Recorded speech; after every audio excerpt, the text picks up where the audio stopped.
Ladies and gentlemen, welcome to the Natty Cast, all things Cincinnati.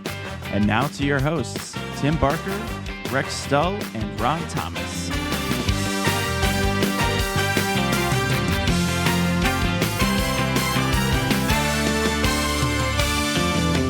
I mean, it's got me moving side to side. My hands are clapping. Brando Trantafilu nails our theme song to Natty Cast. How are you? I'm Tim Barker. I'm your hostess with the mostest. Introducing the world to Natty Cast, which is dedicated to the people and the stories that have relationships or ties to the greater Cincinnati area, from actors, directors, musicians, athletes, politicians, business leaders, you name it.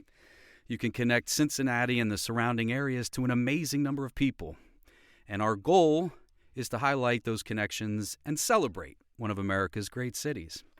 And today I have the pleasure of welcoming my high school classmates, Rex Stull and Ron Thomas, class of 86. How are you guys doing today? I'm doing well. I'm excited to be back here. I had a blast doing that first episode myself personally. It surprised me how much fun it was to put that together, to sit and just kind of, I don't know, talk. Yeah. And your son, Matthew, is a genius when it comes to editing, manipulating, formulating, and creating. Yeah, he completely caught me off guard. But yeah, well, like Rex just said, we were all just kind of hanging out talking. That's what it felt like for me. And then a few days later, I get this email and I'm downloading this clip from Rex, and it's what Matthew had put together.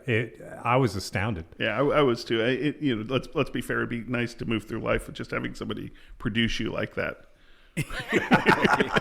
where you could take about a third of what you did, cobble it together into something, and make yourself look good. That would be a nice way to move through this world. So 100%. we get to at least move through the Natty Cast like that. And props to Ethan. We have Ethan Spange with us in this TCP studios here, who's handling the tech on this end and also producing with Matthew. So we're Ethan. Happy to have him here and doing that as well. Yeah. And I actually shared a copy. I shared that episode, the first one that we did. I shared that with a number of people, family, friends, and they were as excited. They were as blown away as I was, as we all were when we first heard it. So, yeah, that first episode just kind of everybody. Hey, I want to hear some more. When are you doing this again? When can I download this? That sort of thing. So, here we are. Totally. I was visiting with my mother at Land Fair. For those that don't know, she's suffered a stroke in February and suffers from expressive aphasia. But a lot of times, the sound, voices, music, when I played it for her, she just lit up like a Christmas tree. She could, hearing familiar names, familiar voices. It was special. That's amazing. This will come out after Mother's Day, but with Mother's Day weekend coming up, it's interesting. I think we would probably spend an inordinate amount of time thinking about our fathers or lack of fathers or surrogate fathers in our life. But really, if you think about it, I have the pleasure. I don't know that you two know each other's mothers well, but I know both of your mothers, and you both know my mom, and those are three incredible women. We lost Ronnie's mom, unfortunately, during COVID, but she was one of the characters of this world. Like nobody I've ever met, and just an amazing woman. And the same with your mom, Tim. These are great people, and Rita knows Shrinking Violet herself. So, no. Well, my mom actually didn't think ice would melt in Rex's mouth. She absolutely loved him. Well, to the point one day where I don't remember how the conversation started or what we were talking about. And this was shortly before we lost her, so 2018, 2017, somewhere around there. And I actually had to kind of stop the conversation and remind her. She's just really on me about all of the stuff that I did as a young man. And finally, I had to stop and say, "Mom, who do you think I was with when I did all of that?" Yeah, right. It's all Rex's fault. Exactly. When Ron was cleaning out his mom's stuff, it was like, how you go to your parents' house and there's like a box of your stuff when you're growing up or whatever. And he pulls out this box, and he's like, it's got one thing of his in it. And she has so much stuff of mine that I hadn't seen in years that she kept in this memorabilia box. And Ron's like looking around with one sheet of paper. He's like, what is all this? It was great. Thanks, Mom. Yeah. Oh yeah, very true. And as a segue, it really it attributes really to the origin story, kind of for us even being here, because the truth is, Vicky Smith, who is married to J.K. Smith, who knows your dad Rex, and also your mom, she and then my mom being friends with Vicky. That's how SCPA, our high school, became to my radar, or in our household, our radar, to know that there was this school that existed, so that we all would get to then know one another and be where we are here in this moment. It's really attributable to our beautiful mothers. It is. So I just wanted to, well, you brought that up. It just made me think of it. And I've been thinking about that a lot, actually, even since that last episode. And I know you told me that your mom, you got to play that for your mom. And I just thought that was really great for her to be able to do that. And hopefully she gets to listen to this episode as well when we put it out and likes it. For sure. The Natty Cast is supported by Mad Cheese. Mad Cheese is a completely plant-based, dairy-free cheese and charcuterie shop located in Madisonville. The owners, Cincinnati natives Heather and Reggie Donaldson, handcraft over 30 different plant-based cheeses and meats in their commercial production kitchen behind the storefront. You're invited to stop in and sample the wide array of products, book a curated tasting, or sign up for the new subscription box program, which will feature an exclusive new cheese every month with recipes and board building tutorials. For more, head to Instagram and Facebook at Mad Cheese Cincy, or go to www.madcheese.com. And with that, back to the show. Somebody pointed out that unless you're over 40 years old, you will not be familiar with any or all of the businesses we mentioned in our last episode. Our goal with NattyCast is to cast a wide net, connecting the city to as many people as possible, no matter their age. So thank you for that note. Now, let's talk about Zantigo. Zantigo. I will admit I had completely forgotten about it. It was the Taco Bell. It was the Taco Yes. Bell. It was before there was Taco Bell here. Oh, yeah. I saw it and I went, wow. Now, I want to say, wasn't it Zantigos? Was there an apostrophe S? Well, that's or was interesting. it Zantigo? My limited memory is saying Zantigos, or I think don't we know. always Maybe that's said, saying let's go to Santigos. right. So was it possessive, the Zantigo? Yeah. I don't actually know that, but it Okay. we'll I have to could be do some mistaken. research. I wonder, yeah. Yes. Yeah. It's just Zantigo. It is. There we Okay, go. thank you. Ethan is Okay. trying There to- it is. Look at that. Somebody under 40 is He's listening. listening, and he's fact checking us in real time. So I think this Right? is going to be important for us because I can't imagine how far off piste we get with some of our ramblings. Yeah. I mean, who owned that? Is that? Well, I think it actually somebody has McDonald's? No, well, no, I think they sold off a bunch of them, but there's a few of them that still existed. I think somebody resurrected it. Really? In the kind of, I would say Minneapolis or somewhere. Okay. That it's starting, like they started it back because they made that Cholito was My God. was their thing. Well, it's interesting because Skyline uses the word Cholito now for one of their products, which I've when I read it, I was like, God, I've heard that somewhere. Mm-hmm. Yeah. And that when Wow. I was looking up, that's where I saw that Zantigo still existed, but it was Cholito. My wife just asked me, does Skyline do breakfast? Only at the Greater Cincinnati International Airport. Okay. So they opened up and took the spot. I guess Gold Star had been there, and they took over Right. there. And part of the contract at the airport is that the restaurant has to serve breakfast, lunch, and dinner. So they have to have a breakfast menu. So they developed a breakfast menu exclusively at the CBG, Greater Cincinnati Airport. Yes. So when if you're Okay. flying in or out, Tim. Now, Yeah. There's nothing more that I want. And I believe it was Matthew. Early morning. I believe it was Matthew who pointed this out. He catches this red eye kind of in and out.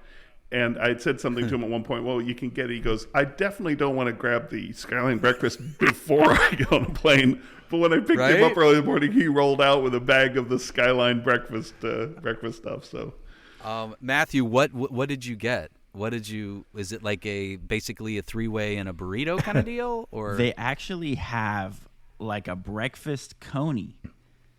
I gotta look up what's in it. It genuinely is. Is it like a chopped food. up hot dog? They don't include the hot dog, which I. but they also had something I think with like a breakfast sausage versus a hot dog, and then it was like a coney. So they like swapped out the hot dog for. Okay, all right. Well, we're assuming that everyone knows what Skyline is. Everyone knows what a coney is. Oh wow. Yeah. Yeah, That's it. That is. How about we can do a little background on that? Okay. Just I know, a little right? bit, We'll have to- Well, I feel like we get skewered in the national media because it's it's the love-hate. It's like the announcers are taught, the out-of-town announcers, oh, what is this, soup or Right. I think the first mistake is chili, is the term chili. Like if you didn't think of it as chili, but thought of it as its own unique entity, because they're always comparing it with like some thick Texas bowl of whatever. Yeah, exactly, right. And it isn't that, but right. My father-in-law calls it soup. Yeah, consistency-wise, it is more akin to a soup than it would be a traditional chili. Well, I guess it's something that everyone really has to look up. Look up Cincinnati chili. Sure. Google Skyline and The Simpsons. There was a Simpsons episode. Oh, so good. Right? And it showed, There you and go. you can look at it on YouTube and just see that section, and they drive in, and they actually, have done a Ludlow. cartoon of the, exactly. Yeah, of the which is Ludlow. our Skyline. That's the Skyline. one where we Yes. all went. Yeah. All right, so Matthew, I believe, is put up on here. Tim, I don't know whether you can read it, but I'll read it aloud. The breakfast coney, which is a sausage link, Skyline chili, egg mustard, diced onions, a shredded cheddar cheese, and a steamed bun. Ronnie, you want to take on the breakfast chilito? The breakfast chilito, Skyline chili, egg, hash browns, and shredded cheese. Oh, here we go. In a soft tortilla with a side of jalapeno ranch. Then there's the breakfast way, which is a hash brown coins topped with Skyline chili and shredded cheddar cheese. I'm going with the soft. Well, we got one more. Oh, We there's got one more. The Oh, breakfast hold on. burrito. Yes. What's that? Sausage or bacon, egg, cheese, hash browns, onions, and shredded cheddar cheese. And once again, in a soft tortilla with a side of jalapeno ranch. How did I get the jalapeno ranch ones? Yeah, man. Because I don't even like jalapeno or even ranch. dip it. I don't want to be dipping anything. Well, the other thing about let's just go out here. I mean, the breakfast burrito is a cop out because it doesn't include the chili, right? Right. So the Right. other ones, I mean, if you're gonna tuck in for breakfast at Skyline, I mean, if you're going down that road, you really need to lean into it, right? Otherwise, you can walk over to Brugger's Bagels and get yourself a toasted bagel or something. Hey, careful! We want to protect our sponsorship odds. Oh, I'm sorry. Well, the Brugger's people are lovely people, and they make a fantastic bagel and cream cheese. I'm just saying that if you Skyline. I'm saying the Skyline sponsorship odds. Oh yeah, but and let's backtrack a little bit. The breakfast coney. Well, you have to know what when you Google Skyline, you will obviously you'll learn what a cheese coney is. The cheese coney, it's a hot dog. A hot dog with the Cincinnati chili on top. Yep. And then it can have onions, mustard, or both. Yes. And then topped with a generous bed Heaping of mound. shredded cheddar Delicious. cheese. That's a lot of cheese. Wait, is the bun steamed on a cheese coney though? I believe the It bun is. the bun There you go. Got to steam the bun. Steam That's the bun. that's. And even though it is a heaping amount of cheese, it still proportionately works. It works. It totally works. Yeah. Yeah. You're not seeing like a plate with like excess cheese. So when you've destroyed it. Exactly. And so if you order like a 3-way, which is so now we're eliminating the hot dog and the bun, and now we're going to spaghetti. So now you have a plate of spaghetti with chili and cheese on top, a heaping amount of cheese on top. So that's the 3-way. The Yeah. 4-way adds either onions or beans, and then the 5-way is all of those things. You know, I've never had a Correct. way. Anyway, I've never had any way. that's What? How many times have you and I been to Skyline together? well, I can't even imagine. And It's have you impossible. ever seen me with a way? Have you ever seen me order anything other than It's 2 cheese conies, onions, no mustard, that's it? and well, I don't know the drink. I don't know what the drink is these days. Oh well, yeah. Well, it was a Pepsi for It years, used to- but with no now ice. I'm With no ice. But now I prefer tea. I'm sophisticated. I've been, all that traveling. So the Skyline people have adapted for me because I'm a vegetarian now, and so which is why I know about the chilito, which they have a vegetarian chili, and the chilito takes that tortilla and you can put spaghetti in there with the chili and cheese and soup it up and make yourself a little breakfast. wow. I have a suggestion. Instead of like the ranch, the side dipping sauce or whatever it is, just make that the chili. The chili sauce. You could go. So if you want to, can just get that way. That's satiating your call, Rex, of saying that this needs to be included. Yeah, well, that's true. And of course the hot sauce. I mean, to me, the ranch is because I load mine up with hot sauce regardless. The Skyline hot sauce. So Well, that sounds like an awful lot of ranch to me. More ranch than GW. More ranch than GW's got. And this is a perfect segue from a word from our sponsor, Skyline. That's right. Whenever you're feeling good and hungry. it's Skyline time.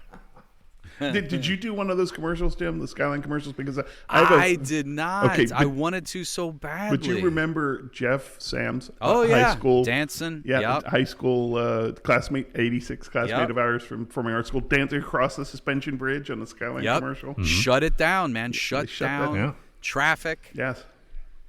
Yeah, that one's. Yeah. And then there was also another, thanks to Facebook, YouTube, whatnot. Gold Star had one out with a bunch of high SEPAers. Oh. There was. There was. Yeah. I remember that. Yeah. What was that dance? The worm or the wave or whatever? Where you hit the ground. Yeah. The worm. Gold The Star worm. Chili. Because, you're they right. did like a That's right. Yeah. early hip hop version of a Gold Star Correct. jingle. Star chili. Exactly. Exactly. That's the one. That's yes. it. That's it. And And the head and the Yeah. pop in Yeah. the head. Yeah.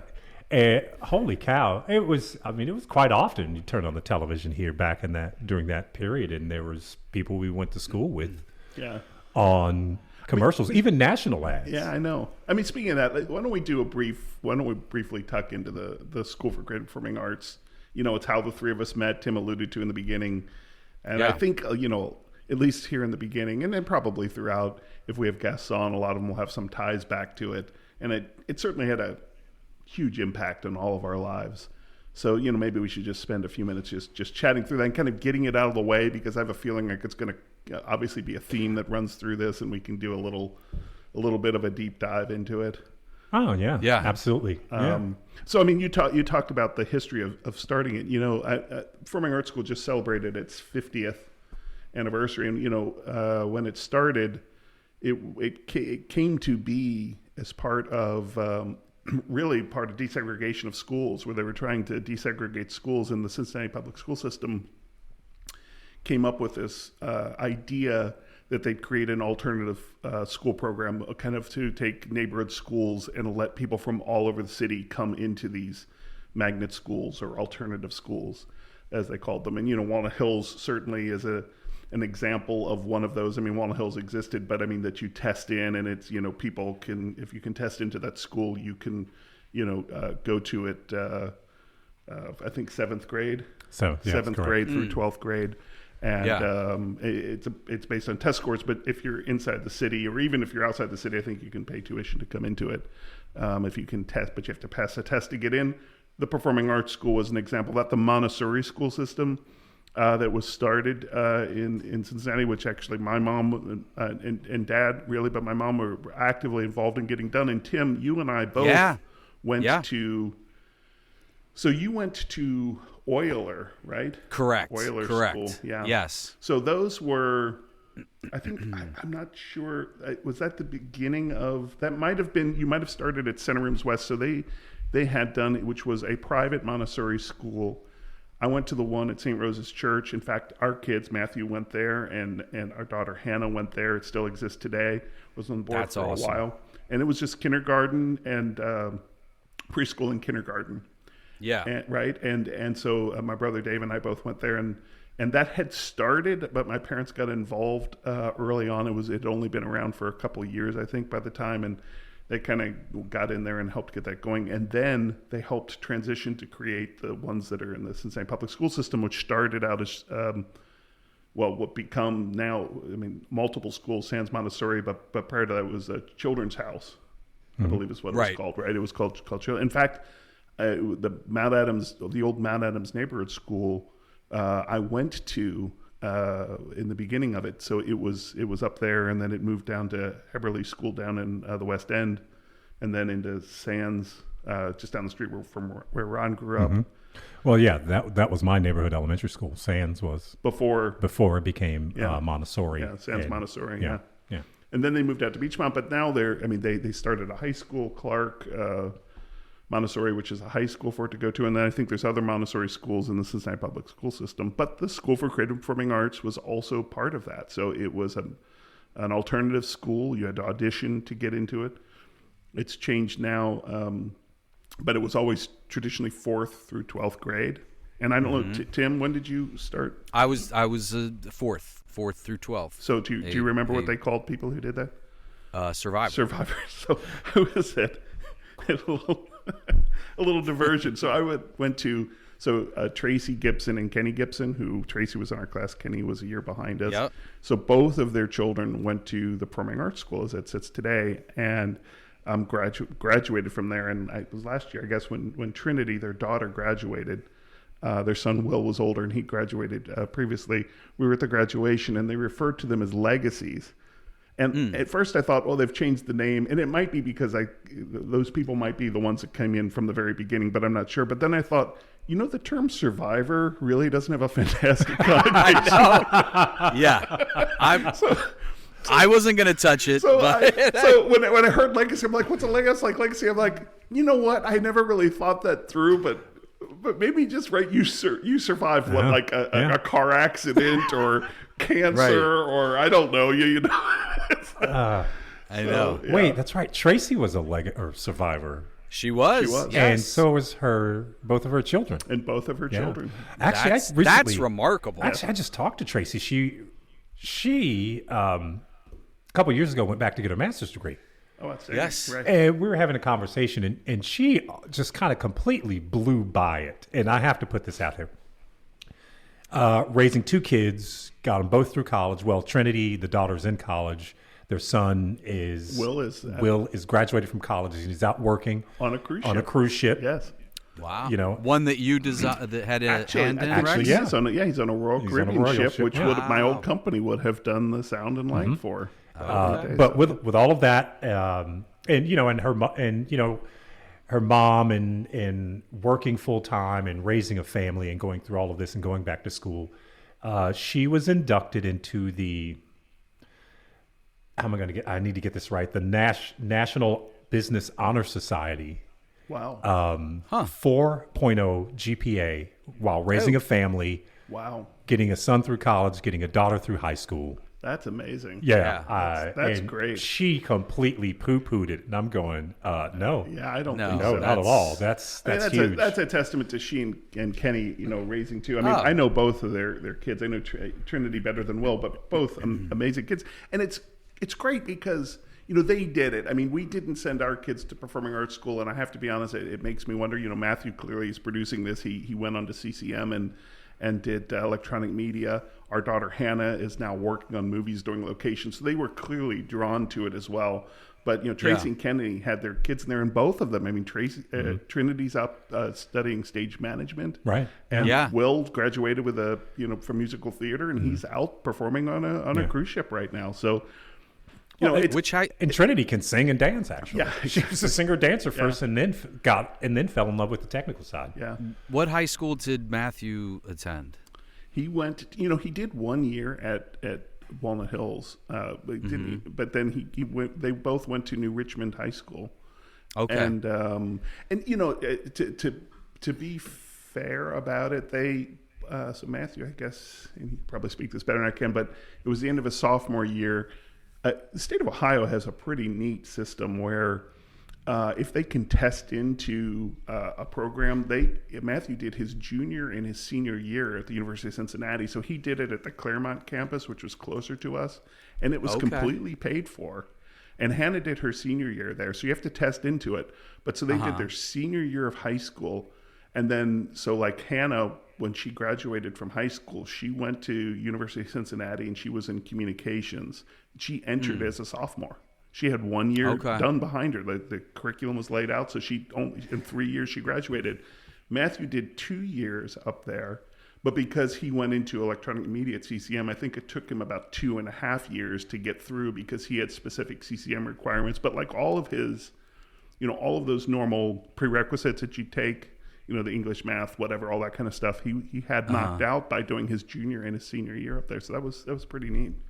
Well, but what I was trying to get to is going from with performing arts having the activities and whatnot like that. Did they have those same what was New Richmond or even the opt-in program? I mean, where were they getting these artistic? I guess probably from us. I mean, the reality is that they both did choir there, and did some athletics, but To be fair, it's just nothing. It's nothing like it. So I mean, whatever that attraction is to the arts or trying to do this. I mean, Matthew did. He had gotten. Well, he did. We did a memorial for my father's after my father passed away, which was brilliant. But it was put together by it was incredible. Yeah, all of everybody here participated. All of our on this side, and Ethan and Matthew. But Matthew had started that project with my dad in earnest. I don't know. He was 13. Matthew, how old were you when you first did the first stuff with your papo? Yeah, I think 13 or so. 13, yeah. Okay. So he and my dad had gone out and started shooting footage for, I don't know, 10 years until they did this cross country trip together where a lot of that came from. But when Matthew moved out west or first shot at moving out west before the pandemic, they did this kind of epic cross-country journey, and Matthew shot it. They shot them talking, which was really such a neat thing for all of us to have. And Matthew, where did that come from? Was that just an interest of yours from a young age, and it's just kind of manifested over time, or? Yeah, I think growing up, around these guys and being in that field, I think it just made sense as a way to make things. It definitely wasn't something that came up in school. That was not an outlet for that. It would be like, Ron would call. I would be like 12, and Ron would call me and be like, "Hey, hey, can you help me shoot something?" And I go, "Yeah," and he'd have me like. He'd go, "Okay, here's your camera. Now go up on that stage where that band is performing. You need to walk behind them and try to get shots of like the band and the crowd in the background or whatever it might be." I love it, Ron. Do you see? You're affecting. You're a genius. Well, he didn't tell you about Toilet Talk, which I still have, by the way. Oh no! That was his first. Yeah, his first on-screen deal, but but yeah, I mean, obviously, Matthew grew up around me, just always involved, and it was something that obviously, it's something that he seemed, he appeared to be interested in, and so. I just kind of took that as, my cue to involve him as much as I possibly could. Well, he loved cars. He was attracted to cars, and there was this show on the BBC called Top Gear. They did an American version, but he loved the BBC version of Top Gear. And so he and his buddy from high school, and we lived out in New Richmond, so we have 20 acres of land, and I don't know, because we're irresponsible parents, we went out to buy him like a go-kart, and we were out like looking for go-karts or something, and there was like this full-sized rail buggy with a VW engine in the back, and there was one next to it. If you put some lights and turn signals on, it was street legal, right? So I mean, I'm there with Wendy, my wife, who I have to say, Wendy is culpable in this too, because it seemed like that would be awesome. So we bought this rail buggy, like I said, you drive it on the street, and took it home, and the seat was bolted down in such a way, and he was too small. We actually had to unbolt the seat and move it forward and bolt it down to where he could get in it. And so Matthew then goes out into this field at 11, and he and his buddy just start driving around in circles and learning to drive a manual car and doing burnouts. And because they love Top Gear, they decided, hey, we're going to now take this buggy out in this field, and they started to shoot try to shoot these episodes of a show they called First Gear. Oh, yeah. Even wrote a theme song for it. Yes, yeah, exactly. That's on his guitar. Rex, since you mentioned New Richmond, that reminds me of Roar, and I believe we have a word from our sponsor, Roar. The Natty Cast would like to take this opportunity to tell you about Red Oak Animal Rescue. It is a local nonprofit animal sanctuary right here in the Cincinnati area. If you're looking for a good way to give back to your community and see some cute animals on your feed all at the same time, please head over to Red Oak Animal Rescue on Instagram or Facebook, or check them out at their website, redoakanimalrescue.com. The best way to support Red Oak Animal Rescue is to check out the Patreon page and sign up for a monthly subscription, or click the link to check out some of their adorable merch. Once again, the Natty Cast is very happy to support Red Oak Animal Rescue, and with that, back to the show. I'd like to hear that same question answered by you guys. What first prompted an interest in the arts? Where did it come from? Was it the first time you walked into that school, or how do you end up in a school like that, right? Maybe at auditions. I know that's a whole thing. Yeah, I'll lead. The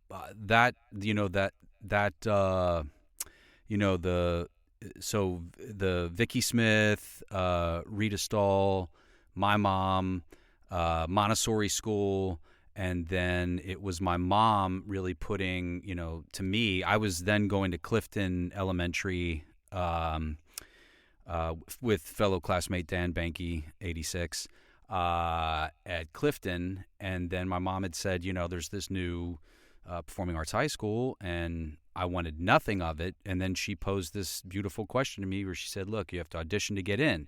You audition, you get in, you don't have to go. You audition, you don't get in, you don't have to go. So either way, I was like, this is a win-win. I'll do it, And that audition, though, it changed me. Like, it was incredible.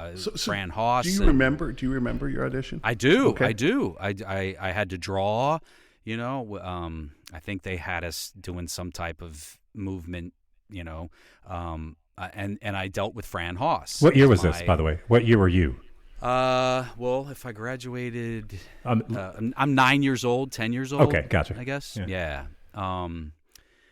And I just found it all so fascinating. I went in as an art major. I kind of, Mr. Brewer, very influential. All of the teachers. I mean, wait a minute. So this is new information for me. You did not go in as drama or music theater or anything. No. You went in as an art major. I did. I did not know that. Oh, that's yes. Wow. Went in as an art major, and and then it was just kind of through that kind of process, which then would lead me to your dad, your grandpa, Matthew Dave Stahl Sr., that I got cast in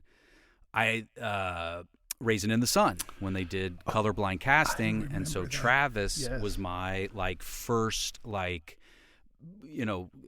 being a part of an ensemble, let alone, Raisin in the Sun, and I was too young to really understand that, racial dynamic, and that was kind of the beauty of this blended family, which goes along in, our colorblind casting of how we did things then.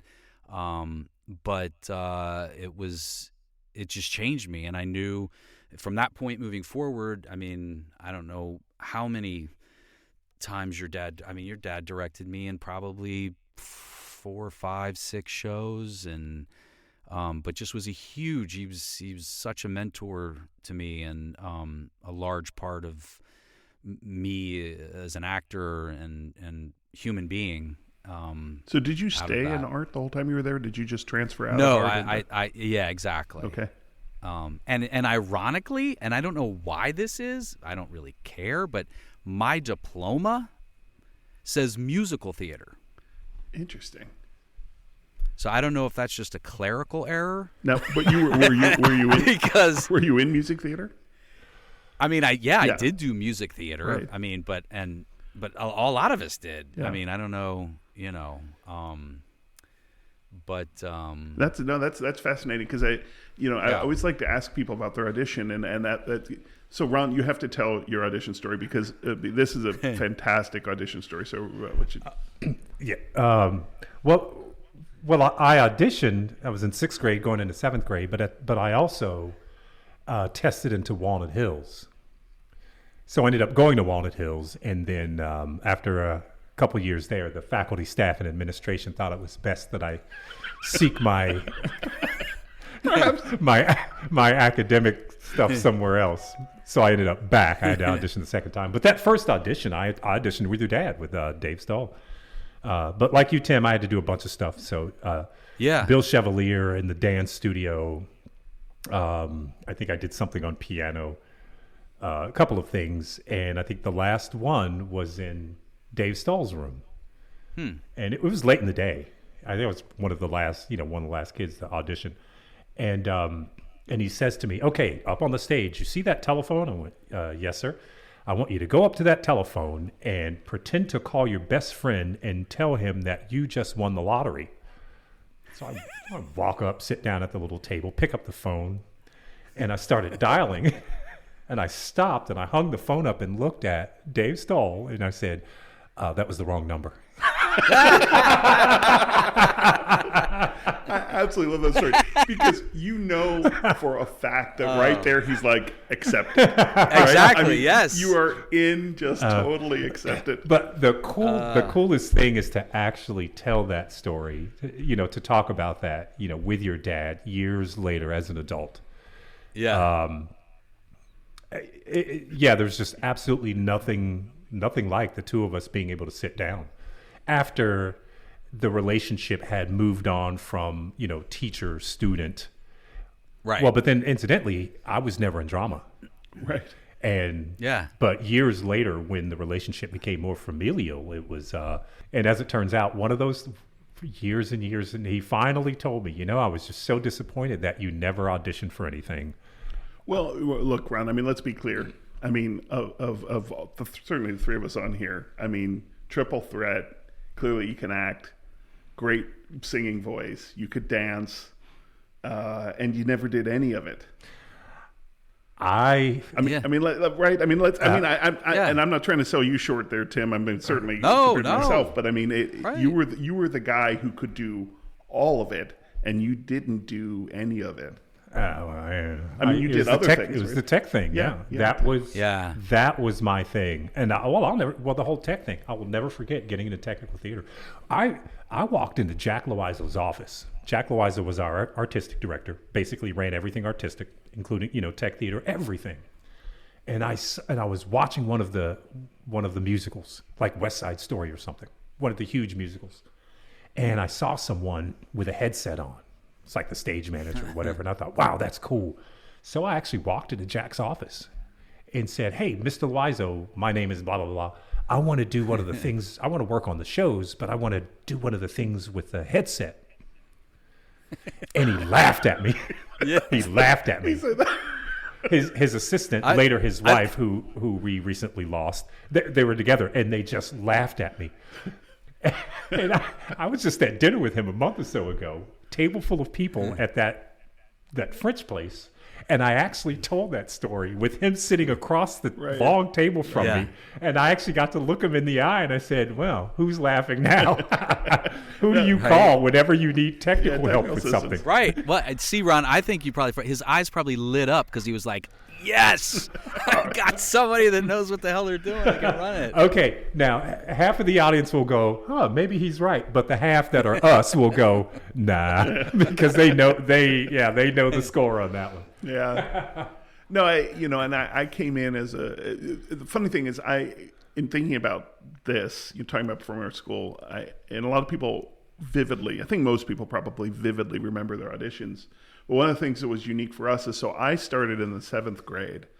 So not in 4th grade. We stayed at Sans Montessori, both my brother and I, which ended at 6th grade, and we both graduated from there and then came over. But my dad had been teaching there, obviously. So we spent a lot of time and knew really, even that whole first graduating class, we were wandering around as little kids, wandering around that school, and we knew all the kind of the original class that moved all the way up to become seniors and become the first graduating class. And so I don't actually remember my audition, but because we would go down, auditions were generally on the weekend, right? Yeah. Maybe All in the day summer, Saturday. all day Saturday, yeah, exactly. And then people were, there were students there who'd guide people around, and my dad would drag my brother and I down there, and we would sit in his drama room, and we became the scene partners for the people reading, right? So Dave and I, as little kids, would read scenes with these other kids coming into audition. We were the other side of the script for scene Right. partners. In fact, Mary Beth Dolan told a story where she remembers reading with my brother in her audition when she did it. Wow. Now, Why Rex? Why 7th grade? Why was We were so invested. Was it presented to you to check it out? Well, no, I mean, obviously we knew about it, but we were very invested in the in what became Sans Montessori, right? We'd been there since kind of almost its inception and had gone, kindergarten on up through there, and we really just wanted to finish. Okay. And I think we would have been given. I mean, our parents certainly would have let us come over, but I think both Dave and I wanted to finish there. We kind of wanted to see that out. And, in some ways, I it would have been nice to be a survivor or whatever. But in reality, we were there. We knew all of the people. You know what I mean? We knew them all. And I really kind of felt like I got the best of both worlds.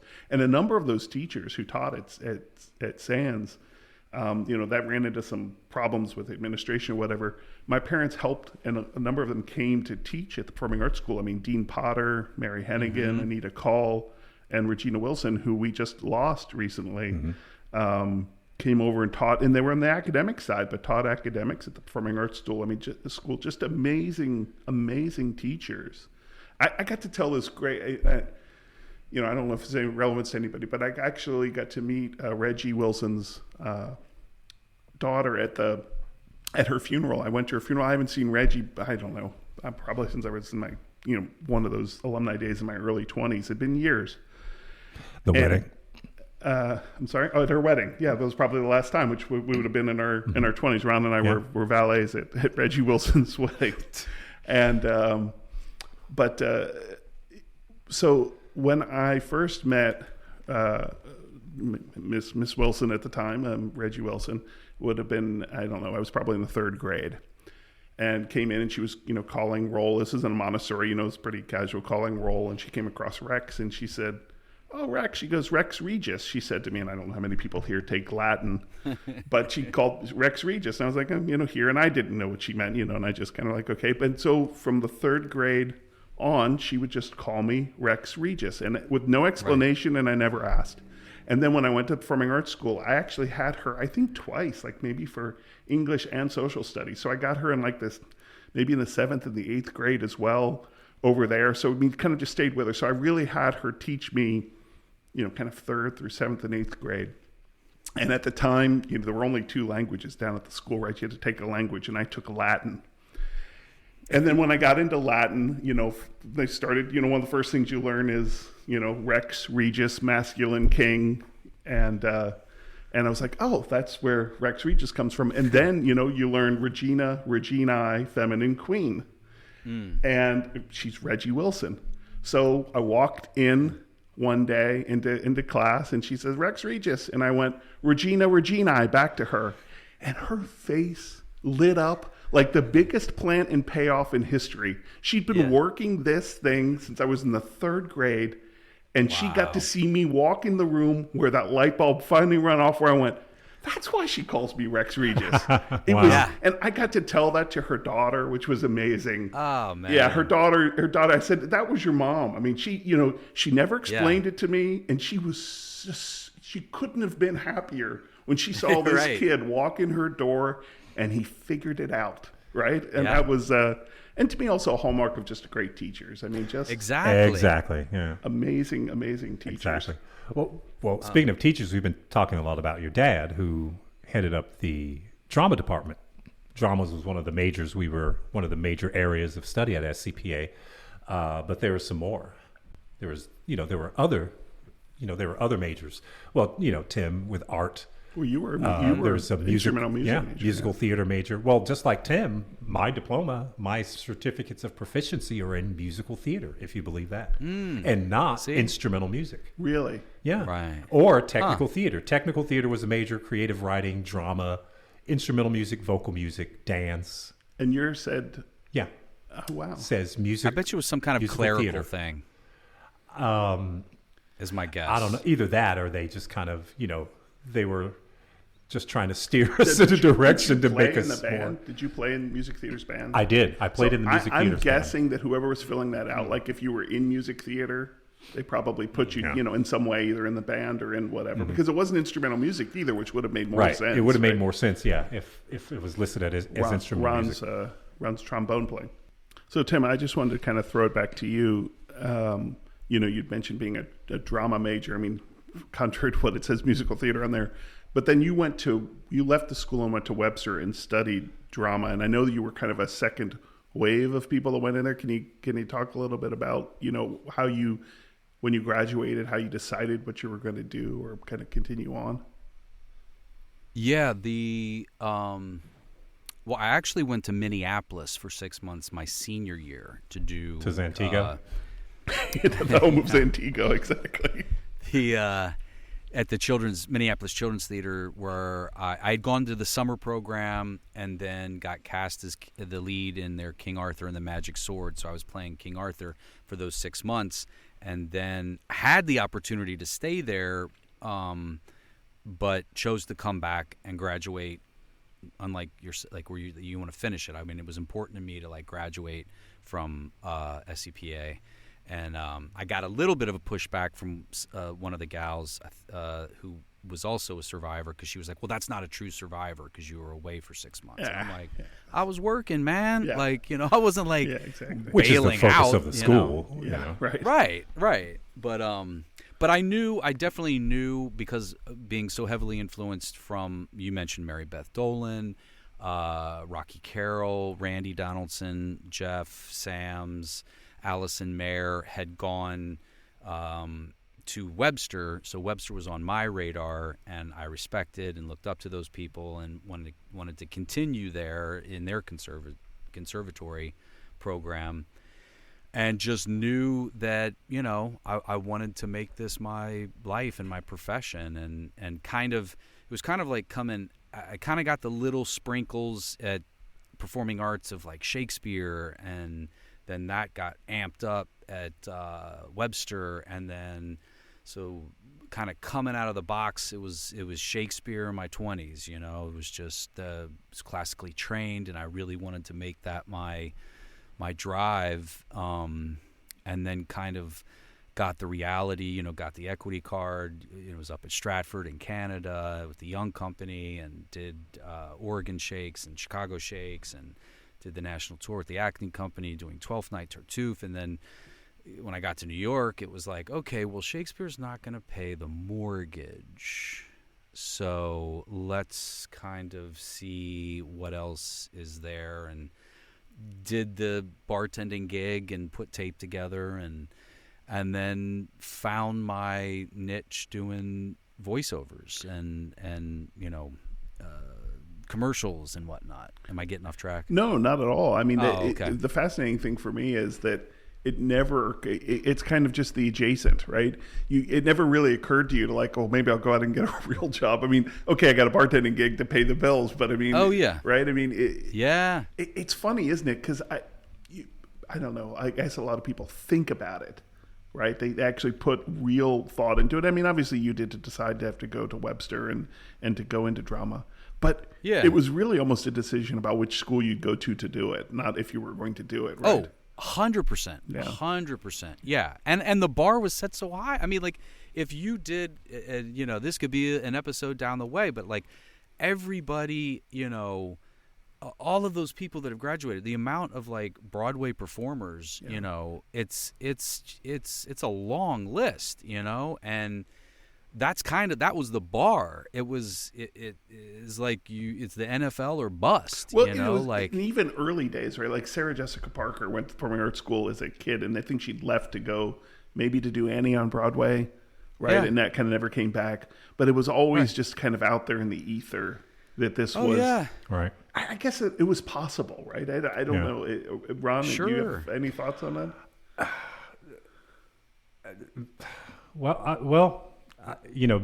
From the non-performing side, for me it was, I would have never been in this industry at all if I hadn't gone to the performing arts school, studying technical theater there. One of my first jobs, we were talking in our last episode about working at Kings Island, right. And I was a junior in high school doing sound for the shows out there, and one of the Impark techs was asking, "Hey, what year are you?" And I said, "I'm a junior." And he's going, "Oh, you go to UC, Xavier, Wilmington, what college?" I went, "No, I go to SCPA." And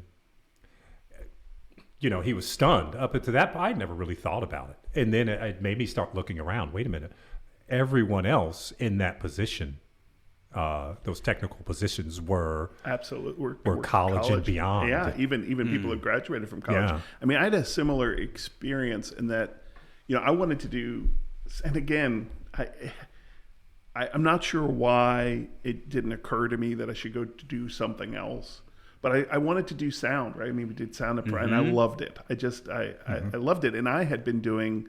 I mean, before Kings Island, even I think I was between sophomore and junior year.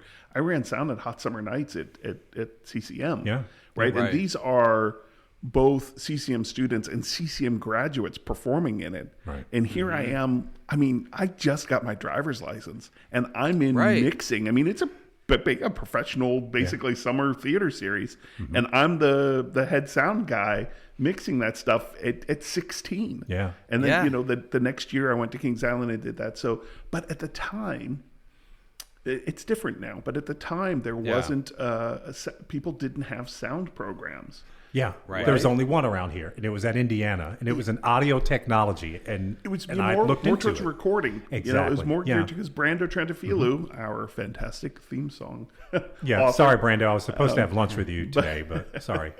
But went to Miami, but for recording, right? So there was the recording bias, but I liked live sound, and I had gone up to Boston University and interviewed up there, and it's a program that's set up for scenic designers and lighting designers, and they had stage managers. They had a really robust technical theater program, and they were starting a sound program, but you kind of had to come in as a lighting, maybe you're a lighting guy, and you kind of come in as sound, and it was very expensive, and it ironically turned out. So I decided not to go there. I mean, it was very expensive, and it wasn't real. There wasn't really anything. I don't know, for me to learn. Yeah. Right. That was the same way, Rex. With when I got a theater scholarship to Otterbein. And so that I had taken that my first year because it was the only money, I didn't get a scholarship anywhere else to offset that. And then when I got to Otterbein, it was like it was one level below what we were. We were doing in high school, right? Mm-hmm. Exactly. So I was like, I'm not learning anything here. You know what I mean? Like, and that's just another spotlight to just how ahead of the game I feel like so many people, from teachers to fellow students, were for our time frame of where we were when we were. Yeah, and I think that's right. And I ended up I went to University of Cincinnati. I went into broadcasting, which turned into the program that Matthew Electronic Media graduated from. But again, it really wasn't for me, right? It's not what I wanted to do. I wanted to do live sound. And so I was at CCM, and I was mixing shows over for the live side, but they didn't have a sound program over there, right? So you had to go. You could be a lighting designer or a scene designer, but they didn't have anything you could do in sound over there. Yeah. Well, I was in broadcasting as well. Same thing. Right. And there was just nothing there. There was just nothing. So I dropped out and I moved to Boston. Shelley Warner was graduating from BU. She had gone to BU in front of us, class of 85, now Rogers.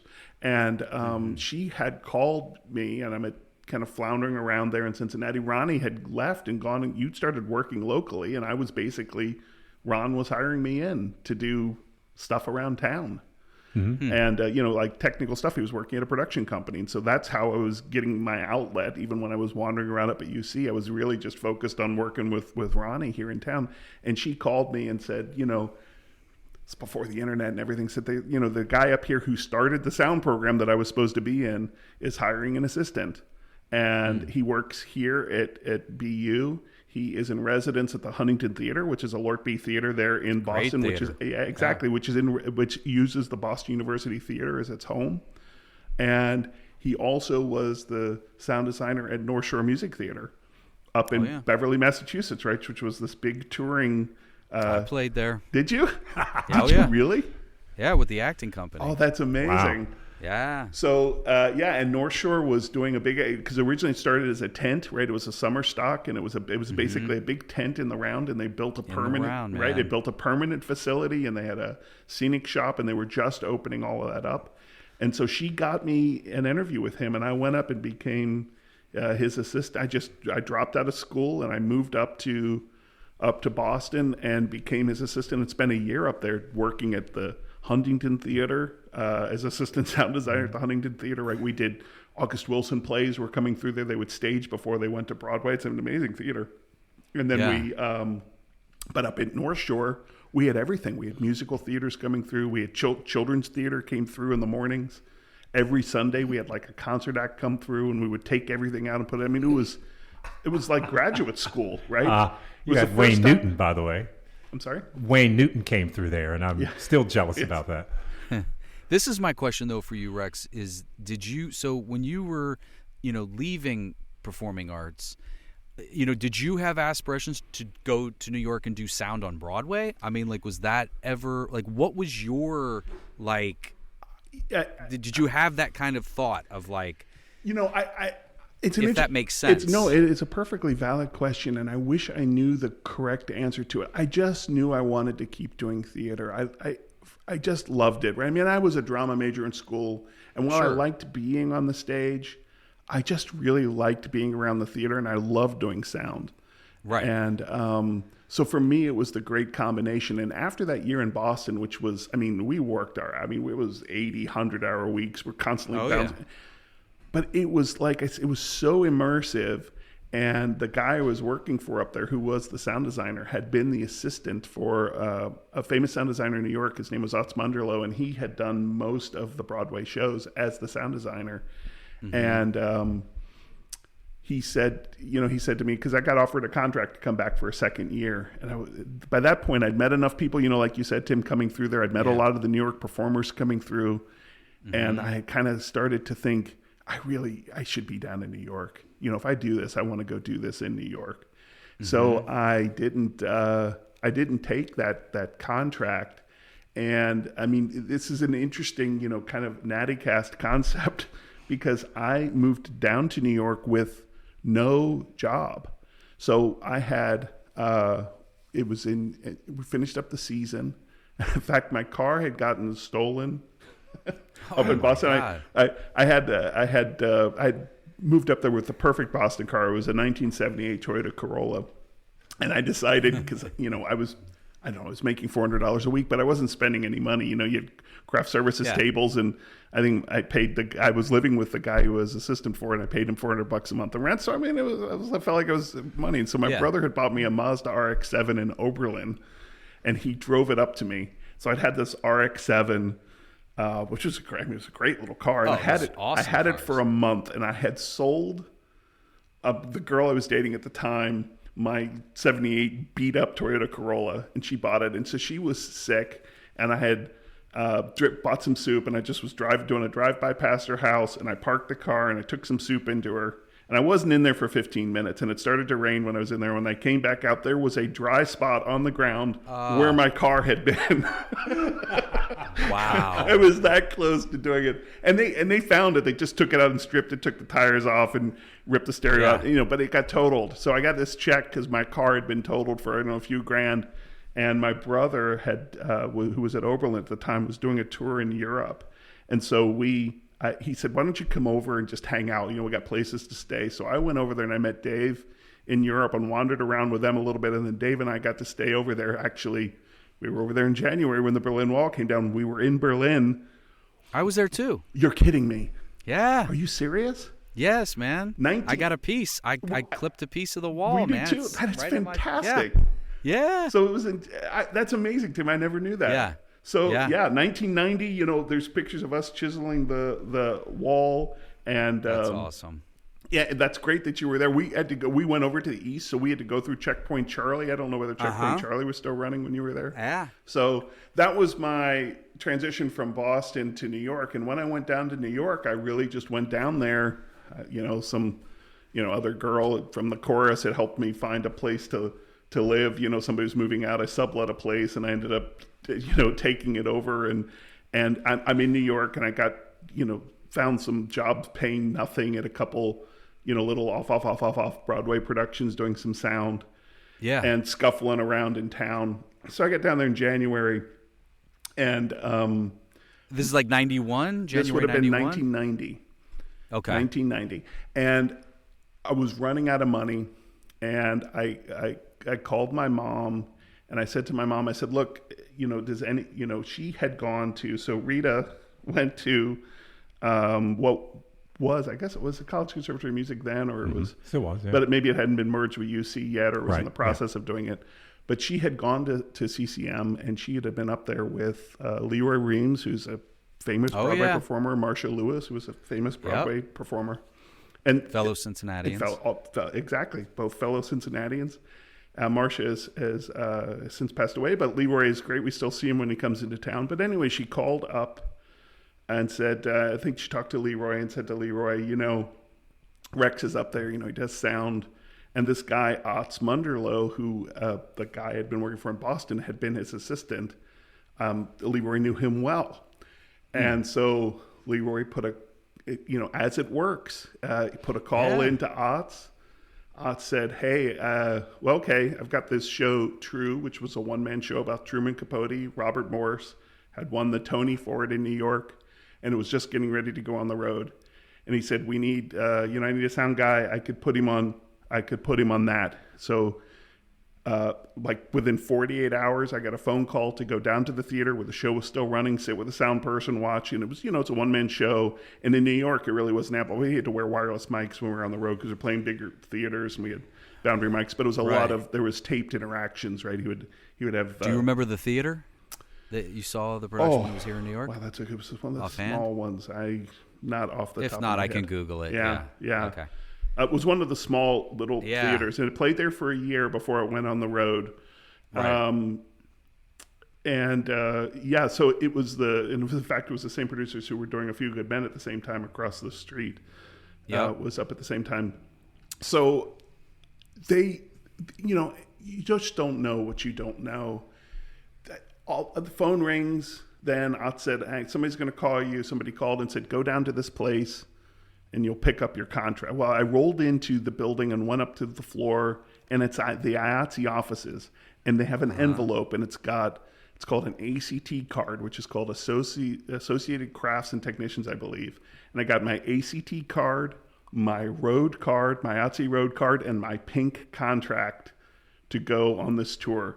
Now, meanwhile, guys like Ed, who had been Otz's assistant, had worked for 5 or 6 years for him, and never got into IATSE. Right. Wow. At 21 years old, Bam. and I didn't even know, you know what I mean? You didn't realize it, young and dumb, man. I did not realize what I had just leapt over. Right. And within a week, I'm up at the sound shop. We're putting the touring package together. You kind of supervise the build up there. And then you're off. You set off on the road. And that was the, it's an interesting thought. What always struck me was, there's a couple times in my life where I realized I had gone and done something unique. Like I just felt like I'd made it somewhere. And the first time was when we loaded in that very first time, which we loaded in Baltimore. We drove down to Baltimore and loaded into the theater, kind of that very first load in the theater. And that next time was on that tour that I really felt it was when we went to San Francisco. So we'd been out for a while, and it was a very popular show. Bobby Morse was great. He was it's an amazing feat to go do a one-man show like that.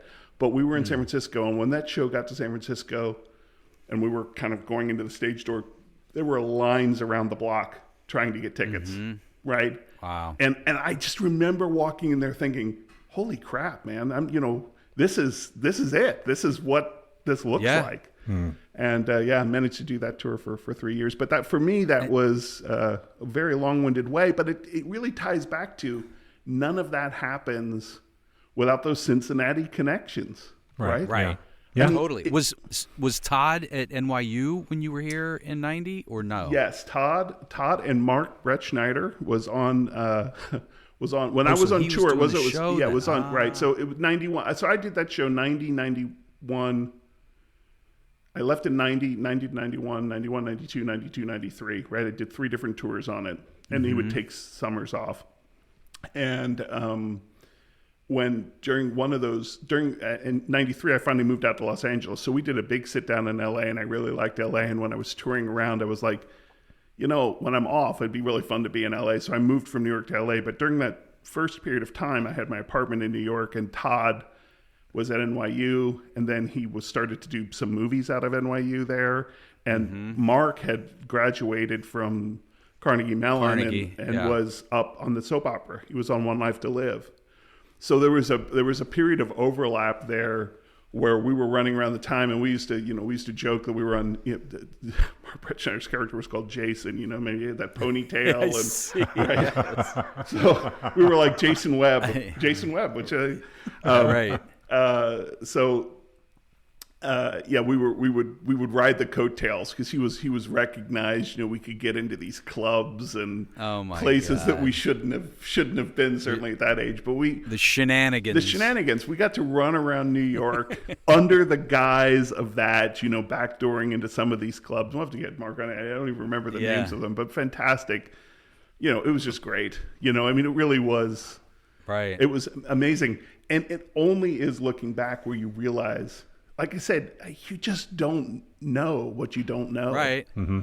Was there ever then, so really your period of time in New York was brief because then you're out on the road and then did you ever want to get back, or was it the type of thing that just one job led to the other that just took you from being, because I know for me, I always wanted to be in New York. Like, even though I was touring and I landed in Chicago from school, but like I as an actor, I was like an actor of their salt or New York, like New York based, even though you're doing regional theater and whatnot. But like, so it's like it took me 10 years to get, I came to do our showcase, but then was very intimidated.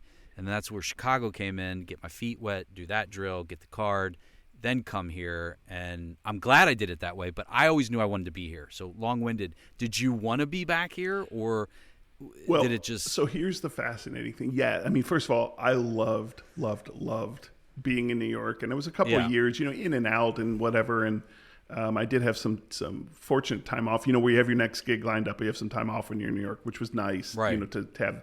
Because previous to that, leading up into that tour, I mean, I didn't have any money. I didn't know what our prospects were. I was just scraping by to, I have a vivid recollection. I lived in a 5th floor walk-up. I kind of inherited this apartment. I moved in. There were 3 of us living there, and the other people moved out. And I finally took over the lease on 52nd Street. And so I'm up there, and we were on the backside. We were overlooking a courtyard. So it was a completely sealed courtyard. You couldn't get out to it, but it was kind of swampy down there. Windows open, no screens, hot New York summer. It must have been maybe July. just cooking. And I lay down in my bed on top of it. And I wake up and I'm covered in the biggest mosquitoes. The walls, mosquitoes. So I took my credit card and I went down to the Wiz.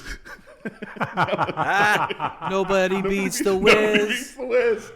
And I put this window air conditioner on my credit card. You know, in New York, I literally carried this thing back to my apartment, stuck it in the window, and I couldn't pay for it, right? And I just thought, I'm either going to have a job or I'm moving back to Cincinnati and Ron can get me a job or something, but I cannot live here for one more day with these windows open dying.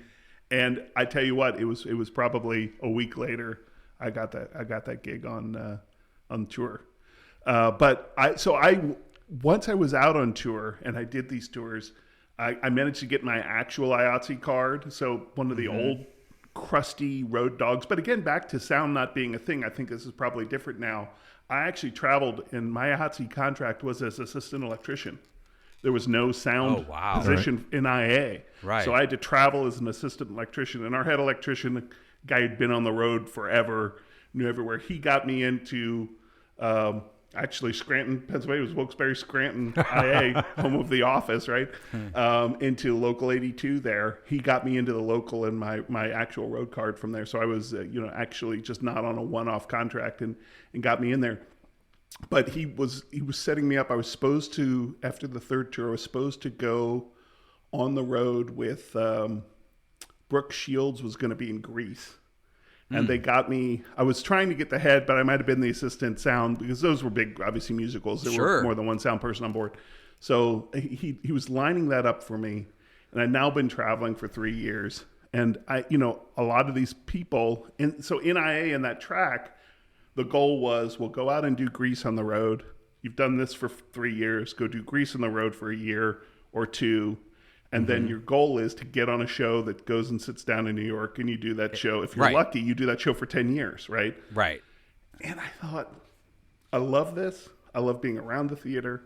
But for me, sitting and mixing that same show every night for a decade being the goal. I mean, at least when we were on the road, we were moving around. Sure. Right? And that there was some excitement in that. But I wanted to get back there, to your point, Tim, to go sit down in New York. But that would have been the gig for me, right? Get a sit down. That's the end goal. And then people do that until they retire. Exactly. And I just had the realization that wasn't something that was going to work for me. And that's beautiful. Yeah. That's beautiful that you realize that. And that's when I had started doing, on my off time, I had started doing another Cincinnati connection, cruise ships. And I lived on 52nd Street. I could literally walk down to the cruise port in New York. And George Smith at Smith All Electronics, who taught us in high school, actually taught me when I was at CCM, had done a lot of work on cruise ships. And there could be a whole episode on Cincinnati's connection to cruise ships, a place that just has the Ohio River. But that would be fascinating. Well, it goes back. Because it goes back to Kings Island. There was a production company at Kings Island, Jack Rouse, and a woman named Jean Ann Ryan who did the production shows. And when Norwegian Cruise Lines took over the old Norway, which was the Ile-de-France, which is a proper old cruise liner, it had a theater with a balcony on it and a proscenium stage, which was unheard of. I mean, cruise ships looked like the Love Boat, right? It was just a lounge, one-level lounge with cocktail tables. But this had an actual theater on it, and they had her come down to put shows in it. And because she was from Cincinnati and Kings Island, she brought the people down who she knew. So she brought George Smith. Yeah, George. Brad Kane. And Brad Kane. Fantastic designer. So Bruce Fisher with all the... Absolutely. Arranger, composer. Yeah. So if you look around Cincinnati, even today, 3DX and those kind of places, River City Scenic, 3DX. Yeah. There's places here that build all of the sets for Royal Caribbean Cruise Lines and Celebrity Cruise Lines, and right here in Cincinnati because of those initial connections. So, then don't leave out your company. Well, your former company. Yeah, I mean, you're the second largest, right? You Plug to be the second. Plug it. Oh yeah, second largest supplier of audio. Video equipment to the cruise line industry. And I'm sorry, what's the name of that company? Well, the new company is called Clark Productions now. So it's and we're back in the same business. But that's how I got into the cruise business. While I was living in New York, because of the Cincinnati connection, he'd call me, can you go down to the port? And I started to meet some people. And I met some producers who were putting shows out there. And the guy was like, this is great. A guy named Larry Alford, who did all of Jerry Herman's stuff. He was doing the review shows out there. And these are just classic review shows. So I went out and started doing training and putting these shows, you know, when they were teching new shows in. And then I actually started doing some work for him on land where he would do, you know, industrials and that kind of stuff. Again, all because of Cincinnati connections. Right. Yeah. And you know what's beautiful, truly beautiful, is that I still viscerally can visually see myself standing on the stage of the Abigail Cutter Theater at 1310 Sycamore Street in our school building at the time, and I can see that sound booth and your two heads popping out of it. My office is directly above where we're sitting now, and there is a picture of the two of us in the sound booth in high school. Yeah. I love it. Speaking of my mom keeping everything. Yeah, you know. she had that. Yeah. Yes. And the strip that we wrote on, the scribble strip from Like the sound tape, console. you know, the tape that goes across the faders at the bottom. Yeah. He's got it framed up there where it's the tape that's ripped off the soundboard with a picture of us. It's great.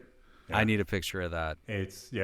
Well, and that's actually directly above that, Tim, is that picture that you gave me, that you gave all of us back in December. 86. Class of from 86. From that VW. Yep. But the connections because of SCPA and then its connection to Cincinnati. You know, it even went beyond the arts because you know, the school was very successful and it got the interest of a lot of the local businesses. And Cincinnati's a home to some very large businesses, GE, Procter and Gamble, P&G, you know, Kroger's Western and Macy's, Southern Kroger, Macy's and many of these very large companies were supporters of the School for Creative and Performing Arts. One of them was P&G, and actually shooting a video in the larger studio outside of here. I was, you know, shooting some videos one day, and one of the guys who appeared in one of the videos was John Pepper, former president, board chair of, you know, well, former president of Procter & Gamble, went on to be the board chair of Disney. And so he comes in and we're just kind of sitting down chatting. First of all, he starts making fun of me about how many P&G products are he's pointing them out around the studio, you know, the coffee and everything. But we kind of started talking about years, you know, about things before, back when he was at P&G. And as a senior at School for Creative and Performing Arts, for whatever reason, I was the guy, you know, going back to Jack Loizo, who laughed at me when I wanted to get into the whole tech thing. I was chosen to be the courier. So I would take handwritten messages in sealed envelopes, letters and whatnot from the School for Creative and Performing Arts, and specific instructions, drive down to Procter & Gamble headquarters, which is 4 or 5 blocks down from the school, pull into the main circle. A guard will see you pull in and tell you it's okay. No one could park there. That wouldn't have stopped you anyway. Very true. But it would escort me into a private elevator, and I would get off the elevator at the very top of the building and walk and hand deliver, you know, these notes, messages, and letters to John Was it Pepper. to him? Oh, yeah. Wow. Were they sealed? Please tell me you read them or peeked at them. No, they were sealed, and he would open them, he would read, and he would take the time and he would write a letter back. Or sometimes an envelope had already been prepared. Good Lord, we're old. I know, man. I'm assuming that you know sometimes these may have been sponsorship checks or whatever they were. Right. And then I'd get in the private elevator, or it'd take me right down to the front. I would get out, get in the car, and drive back to the school and hand deliver that note. And all these years later, you know, here's this guy walking into, you know, my studio, and we're just kind of hanging out, you know, talking about things like that, talking about his tremendous support of the school. And he was telling, you know, just how, you know, how much that was for him, you know, how he loved being able to do that. And what he thought, you know, the impact of the school was having on us young people at the time. So a lot of these business guys were seeing the school, and they became patrons. Not only patrons of the arts in general, but specifically they became patrons of the School for Creative and Performing Arts. And those types of stories, I mean, certainly they're not, I don't think they're unique to me. So, Yeah. I'm gonna switch gears here. Do you remember when we first met? Which time? Yeah. So, homeroom, right, at the Performing Arts School See, was by letter, right? So Stahl and Thomas, right? So we were in homeroom together, which was Lynn Keith's gym class. We're up in the gym is our homeroom, 9th grade. Ron had been summarily asked to seek his educational opportunities elsewhere from Walnut Hills, and he landed in Performing Arts School. So, by 9th grade, right, we all know each other, right? Everybody's been in homeroom together, and there's this new guy, he appears over there. So, also in homeroom, class of 86 at the time, was Eric Trentafilou, Brando's brother. Yes. And Eric comes over to me, and he's like, and I'd known Eric, I mean, literally since we were born. I mean, Eric and I were, our parents, our mothers were in maternity together. Exactly. Tasted the milk. It is, so Brando was born in February of 67, and Eric was born in May of 68. Dave was born in March of 67, and I was born in June of 68. We're both 15 months apart, and we kind of grew up together. Yep. So anyway, Eric comes over to me, who I've known my whole life, and he goes, "Hey, this guy over there, Ron, I was like, I looked over him and I could, and he's like, yeah, I gave him some of my lunch. He's so skinny. I don't think he has any food. And I'm like, Eric, that dude is scamming you. Right. I was like, he's totally taking you for a ride. He's like, no, I'm serious. So you want to go? I'm not giving him any of my lunch. So that was my introduction to Ron, who was rolling up, saw Eric, read him like a book, and started scamming his lunch off of him. That was my introduction to Ron. So that was my. I love it. And we all became friends. Even exactly. Eric. Yeah, even Eric. Yeah. But I'm trying to think, TB. Do you have any? I don't have a direct recollection of like the first time I met you. I don't know that for sure. No, not other. I mean, auto da fe, directing, right. like acting lab. But that was everybody. That was the thing too. Is that even though maybe there were some, cliques or people running with people, a lot of it twined. Yeah. Whether it was working on a show or at a party, well, or we were by 7th grade. We were in drama class together. I think, right? Exactly. We were in drama, and So one of my memories of you just for everybody out there, I just have to go on record and say Tim was always one of the most naturally funny people I had ever met. You could just crack me up. Just in general, and I always loved that. So I loved hanging out with Tim. So we're auditioning for Sweeney Todd, and we're down in the Black Box Theater, which was the little theater down in the basement of the Performing Arts School. It's just a big open room, and they're holding auditions, and so this was a part I wanted, right? It was the first time I really felt like I want this part. I could get the lead in this show. So I had read my, you're lined up, you step forward, Rex Stahl, drama major, whatever, right? Say and do your little monologue. And in the monologue, I will never forget this. In the monologue, the line was, "The milk of human kindness is coursing through my veins," as he's trying to say something about himself. So Tim steps up, gives it the full Tim Barker, whatever, and he launches into this, and he goes, "And the milk of human kidneys is coursing through my brain." And the audience, Arnsmeyer was directing it, Loizo's out there cracking up. You just had them on the floor, and you were so earnest, and you just kind of kept going, and they were roaring in laughter because you dropped the milk of human kidneys in there instead. And I thought, son of a bitch. He's got, like Ron Thomas, hanging up the phone in the audition and saying, it was the wrong number. I'm like, he's going to nail this part just because he totally screwed up this line reading. Anyway, that was one of my first recollections of us standing on a stage auditioning with each other. Sweeney Todd. Awesome. Yeah. And on that note, I guess we should wrap it up by telling our mothers how much we love them. Absolutely. Rita Stahl, Nikki Barker, and the memory of Orleman. Yeah. Orleman's it's her maiden name. Sorry, Orleman. Sorry. Yeah, Nikki Orleman. Yeah, I was thinking of her as Nikki Barker. That's probably not. Of course. Indeed. moms, and to all the moms that are listening, not just our moms, all the moms. Yeah. Of course. You know, To my wife, who's a fantastic mother. oh, she is 100%. You know, to let's- Ethan's mom and Ethan's grandma. I've not met your mom, but there have to be wonderful women because of Holy that. Absolutely cow. are. The women in my family are the favorite members of my family. There Wow. you go. Yeah. So, That's awesome. Absolutely. Yeah, definitely Wendy and all the mothers, Angel and Tracy and Yeah, the ones I can think all out those there. mothers that we but know. But just back to Wendy Road, because that's Matthew's mother over there, and I always like to think that, like I said, my father played a role in all of our lives, and certainly played a big role in my life. But I think of the real impact my mom had on me, and it's almost like the unsung part of it. And I think about Matthew and Hannah and the people that they are and that they've become in this world. I was along for the ride, but man, that's on. That's up to Wendy, I think, and I don't know. Mamacita. Yeah, indeed. yeah, Matthew almost didn't make it past too. I'll never forget that day. A new side of Wendy came out, and yeah, but yeah, your mom actually was the first person that finally beat it into me and convinced me that it was okay to be smart.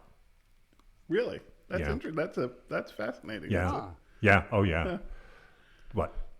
10 years ago, 15 years ago. it took a while. Oh yeah, but she It's just okay. finally. It's okay to be smart and scam people, Ron. Holy cow!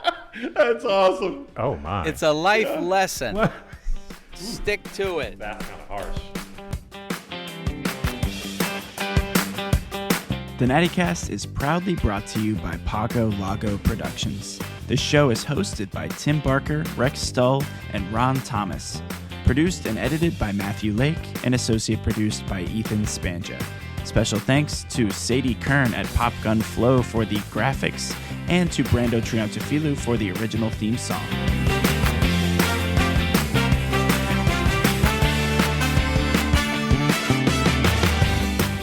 Feel free to follow us at _NattyCast on Instagram or head to our website, thenattycast.com. You can get this show wherever you get your podcasts, and we'll see you next time.